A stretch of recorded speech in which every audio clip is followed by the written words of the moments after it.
Hey there everyone, welcome back to our channel. Today we'll be talking about how to teach high frequency words. This involves moving away from strategies that focus on teaching students to memorize words using the whole language word memorization approach, aka reading words by sight. High frequency words are the words that appear most often in print. They're the first words we want to anchor into our students' memory because they appear so frequently in text. The ability to automatically retrieve these words allows students to read fluently and successfully.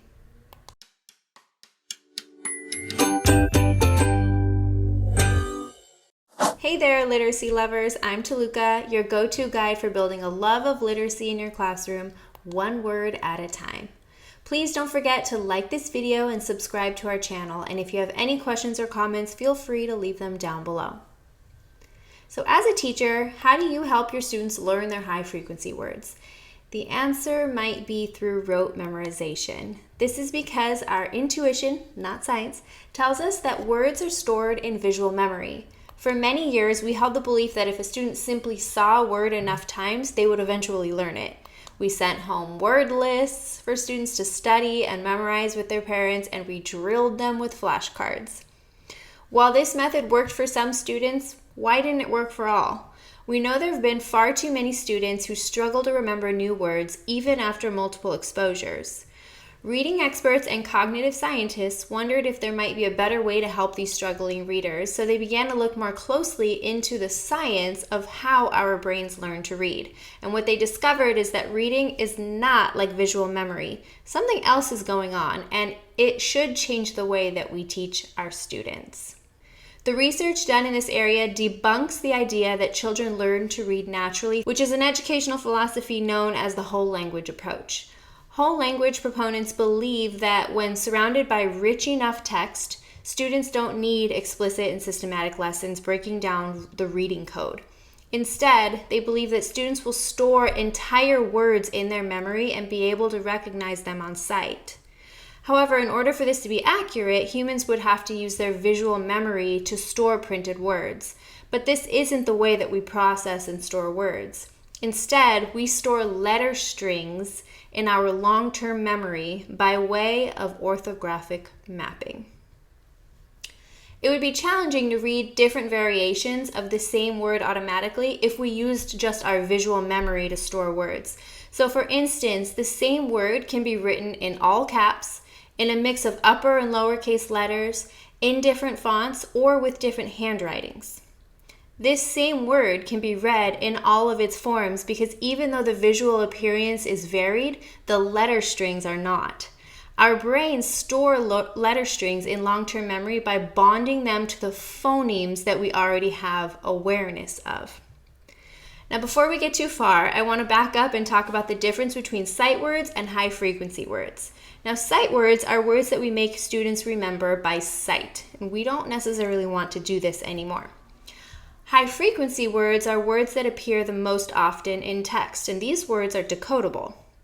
Now, we also have heart words. A heart word is a high frequency word that has irregularly spelled patterns, and these need to be explicitly taught because nearly 40% of the most common high frequency words are actually heart words, so they're a big deal. Let's talk about 5 strategies for helping students learn high frequency words, including heart words.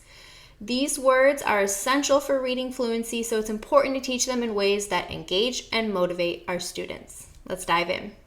Strategy number 1 is ditch the word wall and use a sound wall instead. A sound wall is a space in your classroom or in a student's notebook to display the different sounds heard in speech. There are 2 parts of a sound wall that can be displayed: the consonant sounds and the vowel sounds. If you teach primary grades, you should probably display both of those. And if you teach upper grades, the vowel sounds might be more applicable. Remember, the focus is on the sound and not the letters. There are significantly more phonemes, like 44-ish, than there are graphemes or letters, 26. And it's important for children to learn the phonemes first in order to then develop an understanding of phoneme-grapheme correspondence.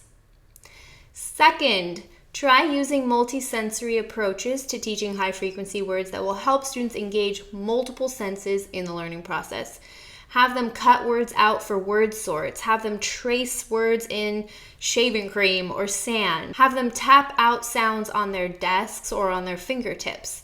This enhances retention and learning. Third, using sound boxes is another great strategy to teach high-frequency words, especially those trickier heart words, which can't always be read phonetically as they don't follow a rule. For example, let's take the word said. It has the long A pattern, AI, in the middle of it, but it doesn't make that long A sound, right? So how do we tackle this? Now first, have students tap out the sounds, okay? So S, E, D. Determine that there are 3 sounds and then draw 3 boxes. Then start placing in the letters and start with the first sound there, which is an S, right? The S. So you put the S in the first box and then jump to the last box and put in the D, the D, because those are the ones that are easy to map. Then you tell students to focus on the middle sound and how there are 2 letters there, but they only make 1 sound. You would then write the AI in the middle box and talk about that sound that it makes. Then underneath that box, write the sound. So in this case, it would be a short E sound, eh. So now we have S, E, D.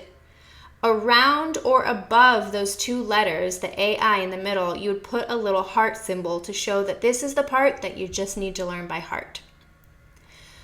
Fourth, try a game. If you watch my videos, you know I love incorporating games, especially for word recognition and fluency. So try a roll and read board game, a scavenger hunt, or play word bingo. And last, provide lots of opportunities to map the words in different contexts. Try having students highlight the targeted word in a list of words, reading from a fluency map, reading a decodable text, reading a sentence pyramid, and even writing the word.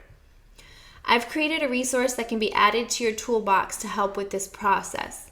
My high-frequency word practice pack is perfect for kindergarten and first grade students and even some older kids who might need a little more practice in the basics. This pack includes high-frequency word pages, fluency maps, and a teacher checklist for assessments. These are great for additional practice with high-frequency words, and they can be used in independent practice, small groups, or even homework if you do homework. So I'll link those below in the description for you. So in sum, it's important to remember that teaching high-frequency words, including heart words, is an ongoing process that requires patience, repetition, and a variety of strategies to keep students engaged and motivated. By using these strategies, we can help students develop the skills that they need to become confident and successful readers. That's it for today. Those are my top 5 strategies for teaching those high-frequency words. If you enjoyed this video, please give it a thumbs up. Go ahead and hit the subscribe button and the notification bell so you don't miss any future videos. As always, thanks for tuning in, and I'll catch you in the next one.